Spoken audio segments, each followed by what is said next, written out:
Could you share a bit who the Elohim are and how we look to you?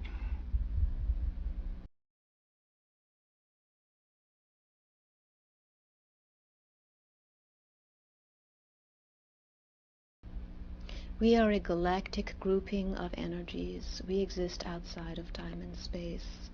We project ourselves into your time-space continuum in any manner which we feel does not violate your free will. We are masters of celestial architecture.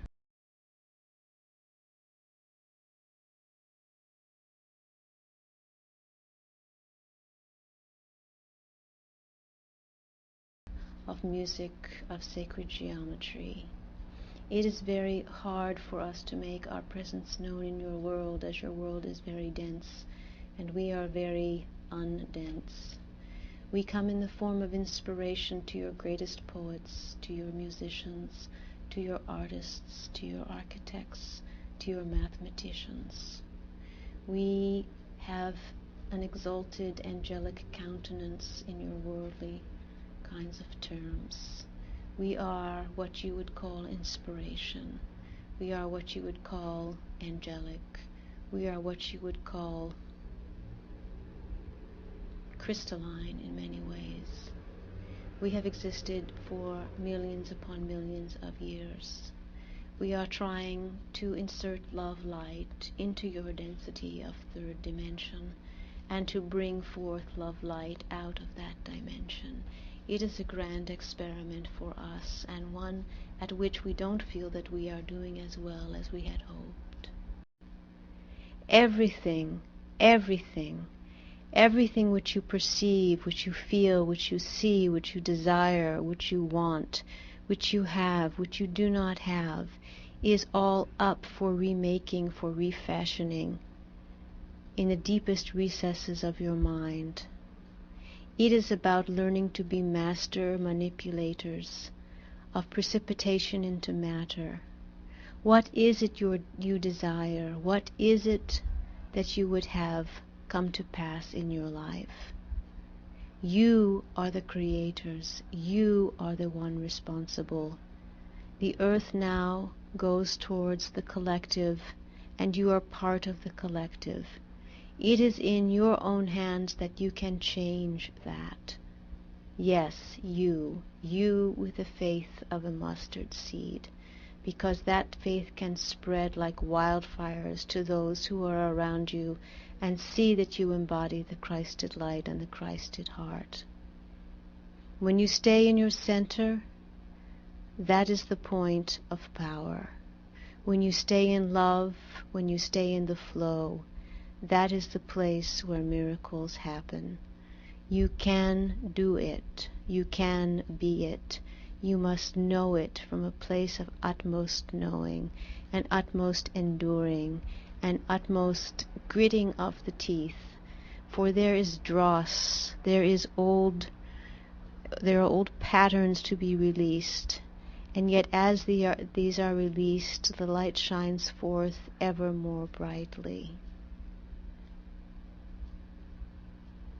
This is our message to you. Have you questions on this evening? I was going into listening almost with you. That was so unbelievable. And my question is, will I be able ever to listen myself and be able to channel like you do? When you have an intense desire, when this desire is for the highest good, and you have consulted your own higher self, put forth the desire, put forth the intention, and this shall come about in a form and a way and a venue which is most appropriate to you. it will not necessarily take exactly the same form as you see and experience in the here and the now, for everyone is unique and brings forth information which is pertinent to their own situation. But you will receive and give your gift in your own way, for each has its own expression, each has its own way, and therefore competition is a silly thing, because each of you are divine and unique creations on the face of the planet, and each of you has a divine and unique way to give your gifts. So persevere in this and know that it will be answered in the way which is most appropriate to you. I have a question.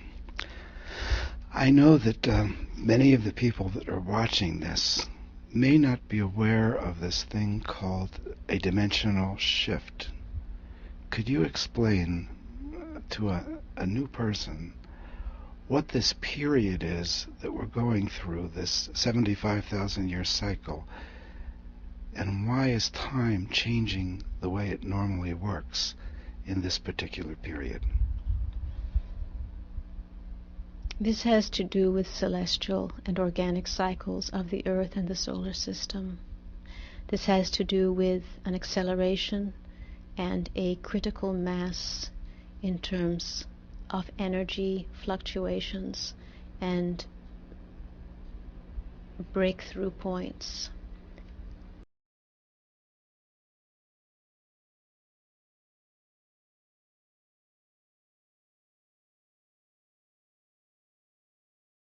Critical mass points. There is an intensification. There is an intensification on the Earth. There is an intensification within the solar system. There is an intensification with what some identify as the photon band.